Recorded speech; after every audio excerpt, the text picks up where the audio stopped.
Good morning friends, કેમ છો? બધા મજામાં હશો આઈ થિંક. શરૂઆત જ એટલી મીઠી મીઠી થઈ છે કે તમને એવું લાગતું હશે કે આ દીપેશની પાસે શું શું આવી રહ્યું છે. એકચ્યુઅલીમાં આજે મને જલેબી ફાફડા ખાવાની ઈચ્છા હતી, તો મેં પ્રિયંકાને કીધું કે તું એક કામ કર, આજે છે ને એમ્બેસેડરના જલેબી ફાફડા લઈ આવ, બરાબર. અને બીજી વસ્તુ કે ત્યાંના જલેબી ફાફડામાં એવું હોય છે કે ફાફડા નહીં પણ જલેબી સ્પેશિયલ એવું હોય છે કે એની ઓથેન્ટિક એની જે સ્ટાઇલ બનાવવાની છે એ વર્ષોથી એની એજ છે. મીઠાશ બી એની એજ હોય, ના શક્કર વધારે ના કંઈ પણ માપમાં પ્લસ માઇનસ.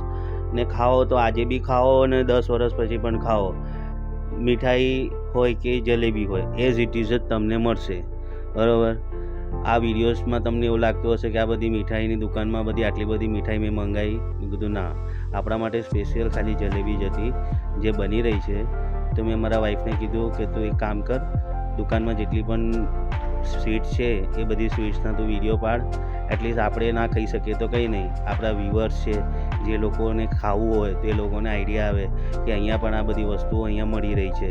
તો શું છે કે એમને બી એવું લાગે કે ના, આપણા વડોદરામાં શું શું મળી રહ્યું છે અને શું શું સ્વીટ્સ છે. ઇવન પ્રાઇસ ટેગ તો તમે જોઈ જ રહ્યા હશો.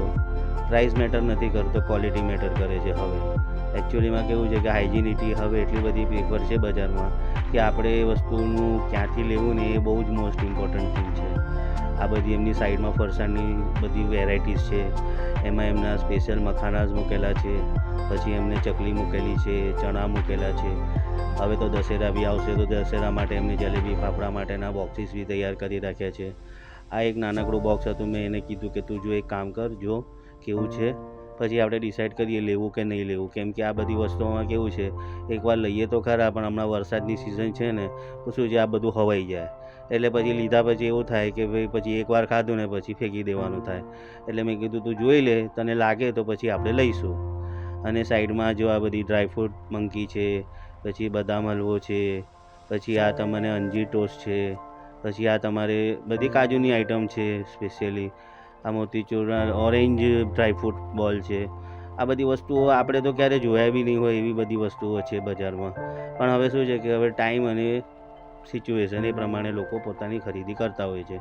આ જો અમારી સ્પેશિયલ જલેબી આવી ગઈ છે, એ સ્પેશિયલ જલેબીને પેકિંગ બી એ લોકો સ્પેશિયલ બોક્સમાં કરીને આપે છે. એવું નહીં કે કંઈ પણ બોક્સમાં કરીને આપી દીધું અને મૂકી દીધું.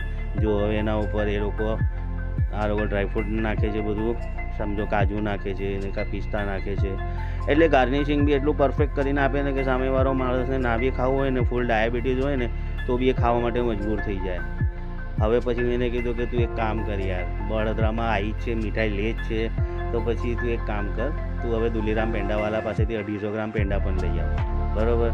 હવે તો શું થયું, મેડમને માટે તો થવાનું જ છે, મારા માટે બી થવાનું છે. હવે એને મેં કીધું જલેબી આવી છે તો પછી ફાફડા બી તો જોઈશે. હા, ભગતસિંહના પુતળા પાસે દ્વારકેશ ફાફડાવાળો છે, તો તું દ્વારકેશ ફાફડાવાળા પાસેથી ફાફડા લઈ આવ. એના ફાફડા બી એટલા ફેમસ છે ને બરોડામાં કે તમે બરોડામાં ખાલી એનું નામ આપો તો એ નામથી જ એ વ્યક્તિ કહી દેશે કે ના યાર, એના ફાફડા તો જોરદાર જ હોય છે. અને જ્યારે બી જાઓ ત્યારે ગરમા ગરમ જ કાઢીને આપે તમારા નજરોની સામે, એટલે તમને એવું ના લાગે અરે યાર ક્યારે બનાવ્યા હશે, કેવી રીતે બનાવ્યા હશે. આ બધી વસ્તુઓનું તમને ટેન્શન જ નહીં, કેમ કે એની પાસે સ્ટોક જ નથી હોતો કે તમને એ વાસી ખવડાવે, એટલે એ વસ્તુનું તમને જરા બી પ્રોબ્લેમ નહીં થાય. પછી મારા વાઈફે કીધું કે તેમ તમે ભાવ વધારી દીધો છે, તો કાકા કહે કે બેટા ભાવ તો છે ને વરસથી વધી ગયો છે.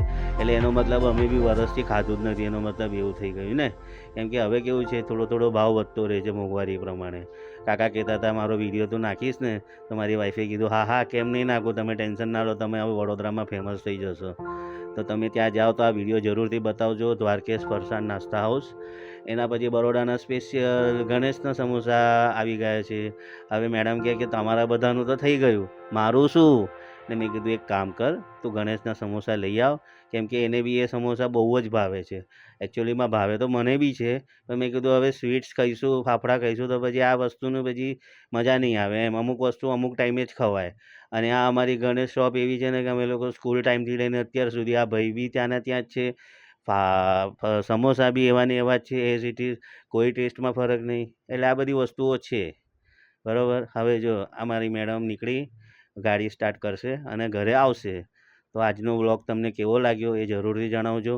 અને બીજી વસ્તુ, આગળ તમે શું શું વસ્તુના વ્લોગ જોવા માંગો છો એ અમને કહેજો. અમારી ચેનલને લાઇક, સબસ્ક્રાઈબ અને શેર જરૂરથી કરજો. બરાબર છે?